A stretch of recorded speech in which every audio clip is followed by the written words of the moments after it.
There we go, Kathleen. I'd like to hand it over to you. Thank you, everyone, for joining. The topic today will be trends in farmland conservation. My name is Kathleen Doherty, so let's jump right in. So you might already be familiar with Connecticut Farmland Trust since you joined this webinar, but I just wanted to let you know that many of the photos in this slideshow are CFT preserved farms, including this one. And I also wanted to mention our mission, preserving farmland for farmers since 2002. We've preserved 6,100 acres, which amounts to 75 farms across the whole state. So the topics we're going to cover today, they're sort of in three big categories, and these are three big changes that are already affecting farming and farmland conservation in Connecticut and nationally. So the topics we're going to talk about are climate change, new technology, and generational shifts. So let's jump right in. And the first topic is climate change. This is a photo from this past July 2023. You remember the catastrophic flooding on the Connecticut River all up and down New England. This is a photo from a farm in Connecticut right along the river. And in addition to that flood, we also experienced some unusual winter weather in 2023 where there was a thaw and then a hard frost. And you might remember there were no peaches anywhere that were locally grown because of the impacts of the frost. So, you know, climate change is having impacts already. It impacts what farmers can grow, and also it impacts their planning for each season. In 2022, we had a drought, and then 23, we had this flood. So it makes it really hard for farmers to plan. So Connecticut Farmland Trust is trying our best to respond to the risks and challenges that farmers are facing. This is another CFT protected farm, a tobacco farm. One way that CFT is responding and sort of bringing climate considerations into our work is through our soil health program. This is a very new initiative with funding from American Farmland Trust, where we are talking to farmers about how they can improve their soil health.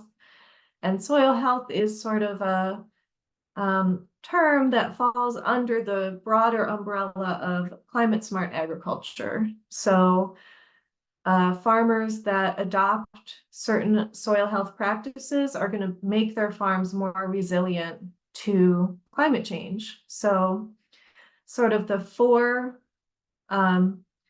key principles of soil health are to minimize soil disturbance, to maximize biodiversity, and that's including above the soil as well as below the soil, maximizing the amount of little bugs and microbes within the soil. Maximize the soil cover with cover cropping, and maximize living roots. So CFT, we're not farmers, we don't tell farmers how to do their job, but we are trying to connect farmers with resources so that if they're interested in adopting these practices, we can kind of help them get started. You might be hearing there's a ton of money out there and resources for farmers who are interested in climate smart agriculture. So there's money from UConn, there's money from USDA. This one is from Connecticut RC&D, a lot of money from the Department of Ag. So that's part of CFT's role also is, okay, one of our farmers in our network has been impacted by the floods, or they are interested in adopting more resilient, climate resilient farming practices. How can we get them connected to some of these resources? The second topic here that I wanted to touch on is new technology. And I just saw this article yesterday or 2 days ago. This photo is showing a blower that blows warm air from up here down into the orchard. So that on a night like we had, this past May when it got really cold, the farm can kind of protect their crop by blowing warm air. So I thought that was a really cool kind of high-tech solution to a challenge that many farmers have already faced of that late frost affecting their fruit crops. So that leads us into this topic of kind of high-tech farming. There is a need for farmers to adapt, and there's a need to become more efficient. There are pros and cons, it's true that some farm jobs are being lost to technology, but it's also true that small farms in Connecticut are going to have a hard time making it if they don't adopt technology. So Kimball's going to include a link to a video where you can see some examples of high-tech farming. This is a robotic milking barn in Thompson, Connecticut, Fort Hill Farms. And you can see just in these screenshots, the cows are milked by robots, and the milk is processed automatically in a temperature-controlled, sterilized environment. And the robots even feed the cows. This picture on the right is showing this robot going up and down, getting that feed in close so the cows can eat. So it's pretty cool. It's very high tech, and it's a trend that has pros and cons, but it's just an interesting example of the trend of new technology. I'm not going to show the actual video because it didn't work very well when we were testing it on Zoom, but I encourage you to click the link, and Kimball will share the video and you can watch it on your own device. So another aspect of new technology is solar. And I always use this phrase, the good, the bad, and the ugly. Some solar arrays on farmland are very low impact to the farm and very beneficial to the farmer. This picture on the left is Freund's farm in North Canaan, which is a preserved farm, not a CFT preserved farm, but they installed solar on their roof of their barn, which to me is a no-brainer. You're not using up land and you're getting the benefits of the energy production on the roof. This example on the right, I would say from an agriculture perspective, is an example of the bad kind of solar where this farm in Southington, the farmer who was leasing the property was displaced by the solar, and the company came in and just installed solar all across the field with no real agriculture going on. And then there are solar panels that are, sort of in between. There's a lot of gray area with solar, but there's threats and there's opportunities for farmers when it comes to solar. There's also this interesting kind of regulatory and sort of market context that we're working in related to solar. So this first screenshot is showing a very interesting agreement between a group of solar developers and a group of conservation groups, including the Nature Conservancy, the Land Trust Alliance, and American Farmland Trust, all signed on to this sort of agreement to not to collaborate with solar developers, but to kind of coordinate efforts and try to balance the needs of solar and renewable energy with land and land conservation. So that's part of the context that we're working in. Another aspect is that Connecticut has committed to a net zero carbon grid for 2040. And that's a law that has passed. It's a done deal, and everything is moving in that direction. All the incentives are moving in that direction. So as a land trust, we are kind of in the middle of all this. You know, land is at a high premium. Everyone wants to build solar. How can we as a land trust kind of respond to all that pressure? So what are we going to do about all these new technologies in our field? So the first comment I want to make is that farms need buildings and farms need technology. And if farms don't have structures and don't have the ability to adapt, they're not going to remain viable over the long term. And the word viable is one that we use a lot at CFT and in the field.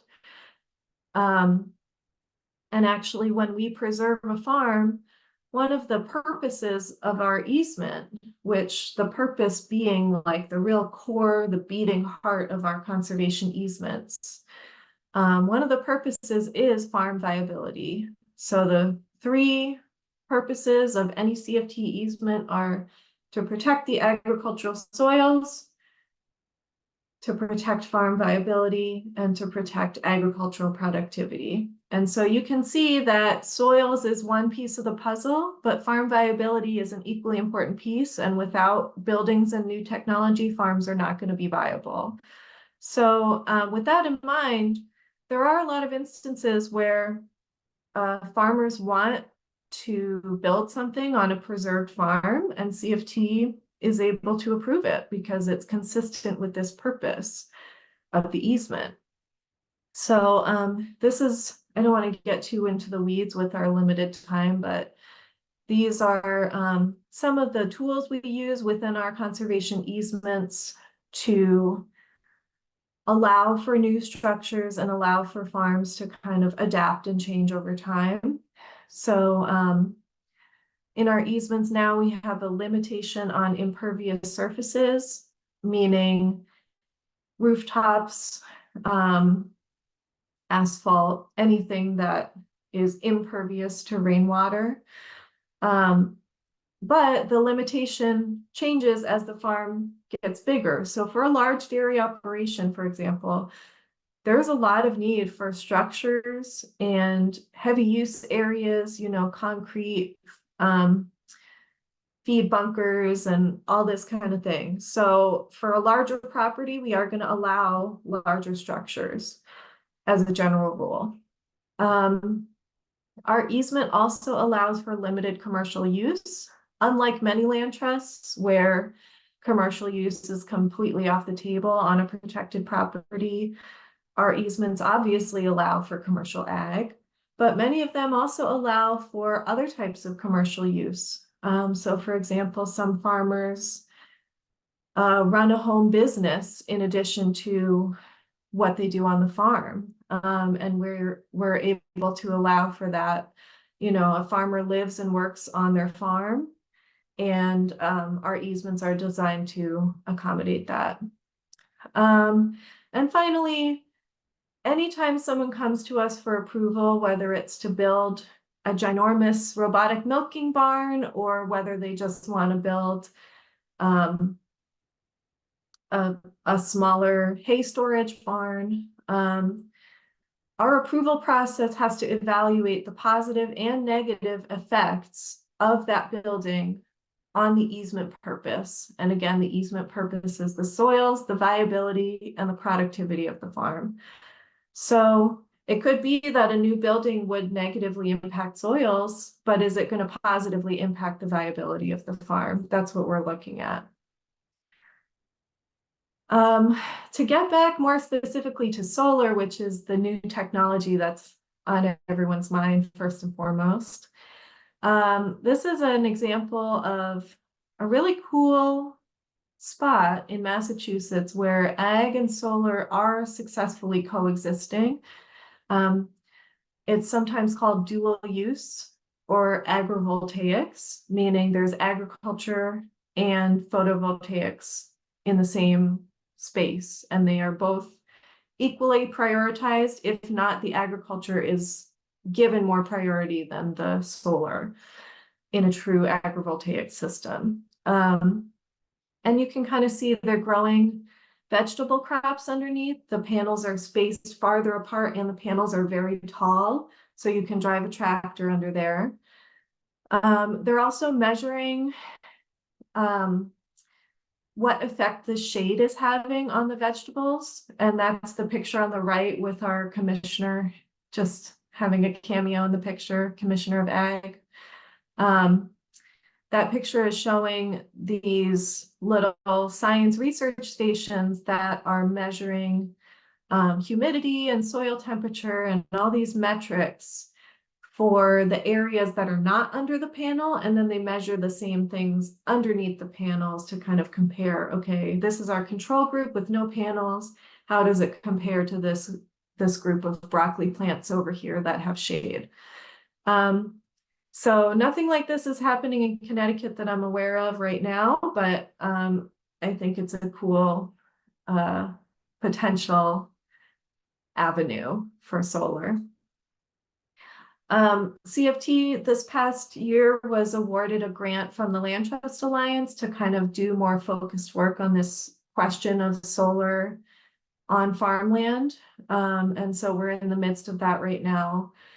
And we'll keep you posted when we kind of come up with an action plan as a result of that grant. But all that is to say, you know, it's on our mind, it's on our farmers' minds, and we're trying to do our best to stand strong with our mission of preserving farmland, given the reality of all these pressures related to solar. And the third and final topic I want to cover is generational shifts in farming and in farmers. So needless to say, farms need farmers. I love this photo. This is a CFT preserved farm in Stonington. This farmer on the left did not have anyone in his family to take over his farm property. But he linked up with this younger guy on the right, Jimmy, and he's, you know, basically helped Jimmy establish a business. It's a vegetable and flower farm with eggs. So they have a very popular farm share and a very popular farm stand. And it's just a great example of, you know, the next generation coming up into farming and having this really critical and very fortunate way to access land. That is the real challenge for young farmers. A third of farmers in our state are over 65, and 90% of those older farmers do not have a younger person working with them. So it's very likely that a lot of these farms are going to go out of the family or they're going to go out of farming. The average size of a farm in Connecticut is trending downward. And farm operations are also changing, and that's related to the change in the size of farms. This is an image from the USDA. It's showing farm real estate values per acre. And the gist of this is that Connecticut has the fourth highest farm real estate values in the country.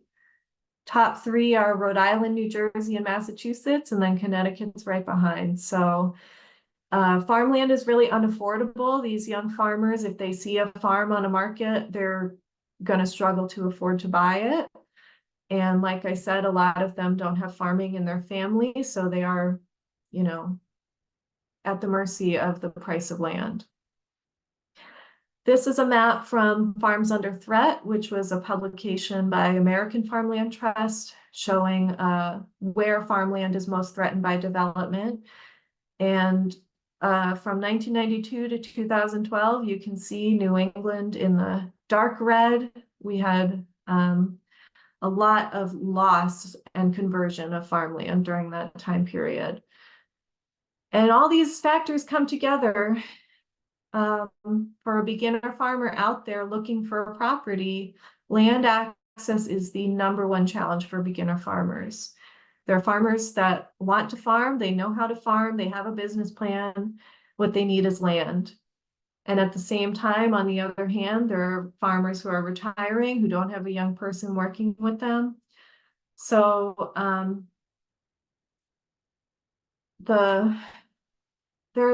it's an opportunity and a challenge. And on this slide, I wanted to highlight that there was a survey in 2022, 2 years ago, from the New Connecticut Farmer Alliance. And they are, as their name implies, a membership organization for new farmers in Connecticut. When they surveyed their members, 14% of their survey respondents were farmers of color, self-identified. And in the state and in the country as a whole, it's more like 1% of farmers are farmers of color. So it kind of shows that new farmers have a much more diverse background than our sort of current generation of farmers. And, it's exciting. The face of farming is changing, and the farm of the future is going to look very different than how it looks now. So what is CFT doing to kind of respond to some of these generational shifts in farming? Our easement increasingly, and especially in response to all these trends, we are really focused on affordability and flexibility. So we design the easement terms with the needs of the future farmers in mind. And that's not just, 20 years from now, it's 100 years from now, 200 years from now. These easements last in perpetuity. So there is some amount of flexibility baked into the easement. We're also doing some specific, we're using some specific tools to make our easements more flexible, and with a focus on affordability. So I mentioned earlier, all of our easements allow structures, and most of them allow housing, meaning typically one farmhouse and potentially some farm worker housing as well. But we try to limit the size of the house, and that's partially to protect the soils so you don't end up with a giant footprint for the house. But it's also primarily with affordability in mind, so that the next farmer who is on the market for a property doesn't have to buy a 6,000 square foot house along with the farm. We're also increasingly moving towards preserving smaller farms, and this is happening with other agencies in Connecticut as well. And it's also true that most beginner farmers are looking for smaller properties. So instead of preserving, well, actually, here's a good example on this slide. This farm, Gallup Farm, is 500 acres. 20 years ago, we might have preserved that as one 500-acre parcel. But, there's really not many young farmers in Connecticut that could afford to buy a 500-acre parcel. So instead, we preserved it in 4 phases. Took much longer. But now it's done, and each of the 4 parcels is just that much smaller and more affordable for someone in the future who might want to buy that piece. And then finally, structures. That is part of our approach to making the easement flexible, is that we want to be able to approve structures for the farmer when it makes sense, when it's consistent with the easement purpose. Another element of our response to this generational shift in farming is the Connecticut Farm Link and CFT's Farmland Access Program. We call this eFarmony or Match.com for farmers and land. So So young farmers are out there looking, and we're trying to get this retiring generation of farmers to use this service to kind of match with that young farmer for a lease or for a sale of land. It's a program with staff and wraparound services. It's also a website, so if you're interested, you can check it out. It's ctfarmlink.org. And finally, I just wanted to touch on, CFT has begun thinking a lot more about diversity, equity, and inclusion in our work. So one of our guiding questions, we're at the beginning of this process, and I'm hoping to come across as very humble and, I have a lot of learning to do on this subject as well. But one of our guiding questions as we go through thinking about this is conservation for whom? Who benefits from our work? And who has historically not benefited from CFT's work? And a big group that we have been missing is those young farmers of color that I mentioned on the last slide. And I would see this not as a change in our mission at all, but it's delivering our mission to all the communities of Connecticut in an equitable way, instead of just a select group of farmland owners that we've worked with in the past. I want to close with this picture. This is a farm that I would consider to have many of the qualities of the farms of the future. It's Bristol's farm in Canton. It's a smaller acreage. It's owned by a young farmer. And it's a vegetable and strawberry operation. It has a lot of direct-to-consumer marketing with the pick your own strawberries and the farm store. It also has some elements of climate smart ag. It's the young farmer, Josh Bristol, has been using grant money to kind of experiment with cover cropping and no-till and low-till. So it's a very future thinking operation. And in my mind, I think a lot of farms are going to look more like this one in the future. I think I'm going to close there, and I'd be happy to accept questions.